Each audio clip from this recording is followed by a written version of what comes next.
अस्सलाम वालेकुम everyone, welcome to रिसर्चोलॉजी। आज का जो हमारा टॉपिक है वो है टाइप्स ऑफ मसल्स टिश्यूज़। तो सबसे पहले हम इंट्रोडक्शन देखते हैं। जो मस्कुलर टिश्यूज़ होते हैं वो ड्राइविंग फोर्स प्रोवाइड करते हैं उस पावर को जो कि हेल्प आउट करती है इनवर्टिब्रेट्स और वर्टिब्रेट्स की मूवमेंट के। तो वो पावर जो इनवर्टिब्रेट्स और वर्टिब्रेट्स को मूवमेंट में हेल्प आउट करती है वो कौन प्रोवाइड करता है? वो मस्कुलर टिश्यूज़ प्रोवाइड करती हैं। तो जो किसी भी एनिमल की एबिलिटी होती है मूव करने की, वो उसकी सबसे मोस्ट डिफाइनिंग प्रॉपर्टी होती है, क्योंकि ये ऑफन या तो उसकी लाइफ एंड डेथ के लिए अहमियत का हामिल रखती है। क्योंकि इस अगर तो फॉर एग्जांपल उसको कोई प्रे अटैक करने आया है, वो एज सून एज़ पॉसिबल अगर तो वो मूव कर जाएगा तो उसकी लाइफ बच जाएगी, और अगर वो मूव नहीं कर पाएगा तो वो ज़ाहिर सी बात है वो उसको दूसरा जो एनिमल उसको प्रीडेटर उसका आया है वो उसको शिकार कर लेगा, उसको खा जाएगा और वो डेथ हो जाएगी उसकी। तो for example in a species of mammals that have been measured, अभी तक मैमल्स की एक स्पीशीज़ जो कि अभी तक मेजर की गई हैं, उनके अकॉर्डिंग 40% जो टोटल बॉडी मास होता है वो मसल्स पे डिपेंडेंट होता है, जो कि टेस्टिमोनी यानी कि गवाही देते हैं कि एक्सट्रीम इंपॉर्टेंट ऑफ मूवमेंट की इंपॉर्टेंस को गवाही देते हैं।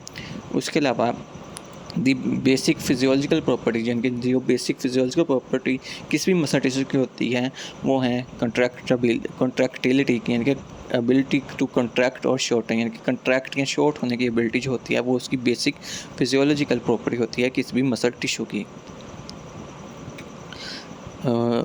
मज़ीद ये है कि जो मसल टिश्यूज़ होते हैं उनके 3 इंपॉर्टेंट प्रॉपर्टीज़ होती हैं। सबसे पहले जो है एक्साइटेबिलिटी और इरिटेबिलिटी, ठीक है। यानी कि इस चीज़ ये कैपेसिटी कि वो किसी स्टिमुलस को रिसीव करे, उसके अकॉर्डिंग रिस्पॉन्ड करे। दूसरी नंबर पे आ जाती है extensibility, the ability to stretch होने की ability. And number 3 is elasticity, the ability to return to its original shape, यानी कि वो अपनी ओरिजिनल शेप में वापस आ जाना स्ट्रेच होने के बाद या कंट्रैक्ट होने के बाद। ये 3 जो हैं किसी भी मसल की इंपॉर्टेंट प्रॉपर्टीज़ होती हैं। नेक्स्ट अगर हम बात करें तो एनिमल में इनमें से एक या एक से ज़्यादा अक़साम के मसल टिश्यूज़ होते हैं। तो बेसिकली जो टाइप्स हैं, 3 टाइप्स हैं मसल टिश्यूज़ की: smooth muscle tissues, cardiac muscle tissue and skeletal muscle tissue. The contractile cells जो होते हैं इन टिश्यूज़ के, उनको हम क्या कहते हैं? मसल फाइबर्स कहते हैं। तो सबसे पहले हम बात करते हैं स्मूथ मसल्स की। स्मूथ मसल्स को हम इनवॉलंटरी मसल्स भी कहते हैं, क्योंकि इनके जो हायर ब्रेन सेंटर्स होते हैं वो इनकी कंट्रैक्शन को कंट्रोल नहीं कर रहे होते। स्मूथ मसल्स फाइबर्स के अंदर एक सिंगल न्यूक्लियस होता है। ये जो मसल्स होते हैं स्पिंडल शेप्स होते हैं और इनके अंदर एक पैरेलल पैटर्न की फॉर्म में अरेंज हुए होते हैं, जैसे जो कि हमें देखने में ऐसा लगेगा जैसे कि एक शीट के ऊपर दूसरी शीट, यानी कि एक तह के ऊपर दूसरी तह जमी हुई हो। तो ये आपको स्ट्रक्चर दिखाया गया है। तो इसमें अगर देखें, अगर एक मसल है तो इसके अंदर एक ही न्यूक्लियस होगा, ठीक है। उसका ये साइटोप्लाज्म दिखाया गया और ये उसकी जो ऊपर वाली है वो प्लाज्मा मेम्ब्रेन दिखाई गई है। तो मोस्टली जो होते हैं ये होलो ऑर्गन्स की वाल्स में पाए जाते हैं। इनका फंक्शन है move substance object, food stuff, urine along internal passage वे, यानी कि इनका इनवॉलंटरी कंट्रोल होता है, इनको ब्रेन कंट्रोल नहीं कर रहा होता। तो ये बेसिकली आपको एक माइक्रोस्कोप की चीज़ें दिखाया गया और ये उसकी एनिमेटेड फ़ोटो है।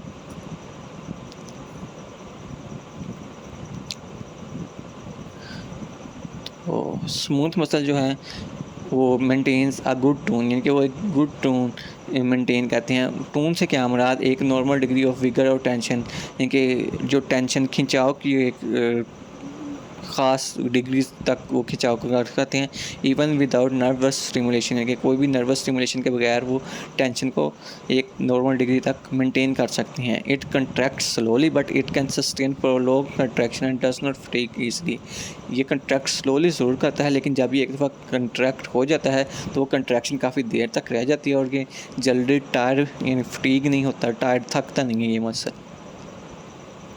तो स्मूथ मसल जो है ये सबसे ज़्यादा इनवर्टिब्रेट्स के अंदर पाए जाने वाले मसल्स होते हैं।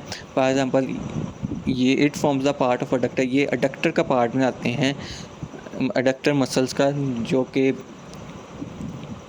वाल्व्स, क्लैम्स या दूसरे जो बाइवाल्व मसल्स होते हैं उनके जो क्लैम्स के वाल्व्स होते हैं उनको क्लोज कर देते हैं, ठीक है। इसके अलावा ये जो स्मूथ मसल्स होते हैं ये बाइवाल्व मसल्स को एबिलिटी प्रोवाइड करते हैं to clam up against predators for days with little or no energy expenditure. इनके जो प्रीडेटर होते हैं उसके अकॉर्डिंग खड़े हो जाने के लिए एबिलिटी प्रोवाइड करते हैं, बहुत ही कम एनर्जी के साथ, या कोई भी एनर्जी ज़ाया नहीं होती, और सिर्फ ये मसल जो होते हैं उनको एबिलिटी प्रोवाइड करते हैं कि वो अपने जो प्रीडेटर्स हैं उनके साथ ही क्या कर सकें, उनका दिफा कर सकें, अपने आप को डिफेंड कर सकें। दूसरे नंबर पे आ जाते हैं कार्डियक मसल्स। जो कार्डियक मसल्स होते हैं ये बेसिकली स्ट्राइएटेड मसल फाइबर्स होते हैं। इनके अंदर एक सिंगल न्यूक्लियस होता है और कॉमन होते हैं तमाम इनवर्टिब्रेट्स के अंदर, लेकिन ये अगर हम अडल्ट वर्टिब्रेट्स की बात करते हैं उनके अंदर सिर्फ हार्ट के अंदर पाए जाते हैं। इसकी वजह से इनको हम कार्डियक मसल्स कहते हैं। कार्डियक मसल्स जो होते हैं ये भी इनवॉलंटरी होते हैं, इनका भी एक सिंगल न्यूक्लियस होता है और स्ट्राइएटेड होते हैं। इनके अंदर लाइट और डार्क बैंड्स होते हैं और ये ब्रांच्ड होते हैं।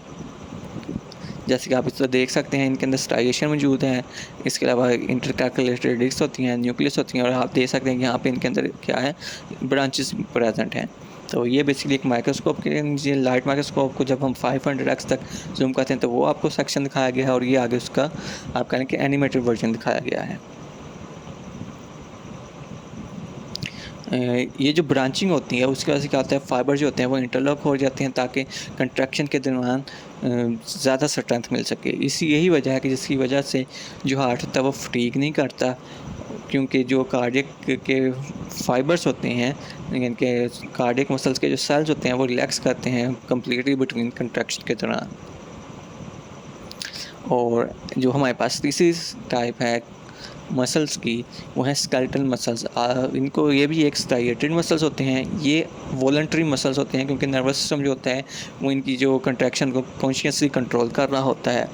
इसके अलावा जो स्केलेटल मसल के फाइबर जो होते हैं उनके अंदर वो एक से ज़्यादा न्यूक्लियस हो सकता है, मल्टी न्यूक्लिएटेड होते हैं और स्ट्राइएटेड होते हैं। उसके अलावा स्केलेटल मसल जो हैं वो अटैच होती हैं स्केलेटन के साथ, बोथ एंडोस्केलेटन के साथ भी और एक्सोस्केलेटन के साथ भी।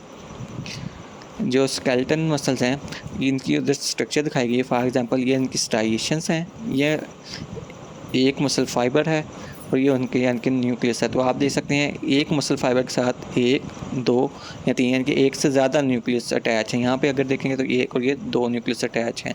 इसको अगर आप देखेंगे तो इसके अंदर भी 1, 2, 3 अटैच हैं, इसके साथ 1, 2 अटैच हैं। तो इस तरह एक से ज़्यादा न्यूक्लियस इनके साथ अटैच होती हैं। ये इनकी आप देख सकते हैं लाइट माइक्रोस्कोप जब 400x तक हम जूम करते हैं तो ये स्ट्रक्चर शो होती है, और जब हम एनिमेटेड देखते हैं तो हमें ये शो होती है। तो जब स्केलेटल मसल कॉन्ट्रैक्ट करते हैं वो शॉर्टन हो जाते हैं, जिसकी वजह से क्या होते हैं, ये मसल जो होते हैं सिर्फ पुल कर सकते हैं, पुश नहीं कर सकते हैं, ठीक है। जब इसी वजह से जो स्केलेटल मसल होते हैं वो एंटागोनिस्टिक पेयर्स के अंदर यानी कि एक दूसरे के ऑपोजिट वर्क करते हैं। For example one muscle of a pair bends flexes a joint and brings a limb closer to the body. एक मसल का जो पेयर होता है वो बेंड होता है या फ्लेक्सिबिलिटी शो करता है एक जॉइंट पे, और क्या करता है, लिम्ब को बॉडी के करीब ले आता है। जो दूसरा मेंबर होता है उसी पेयर का वो क्या करता है, वो स्ट्रेट एक्सटेंड करता है जॉइंट को, और आपका जो लिम्ब जो आपके फॉर एग्जांपल आर्म्स हैं उनको आपकी बॉडी से दूर ले जाता है। तो ये था आज का हमारा टॉपिक। अगर आपका कोई क्वेश्चन हो तो आप पूछ सकते हैं। Thank you.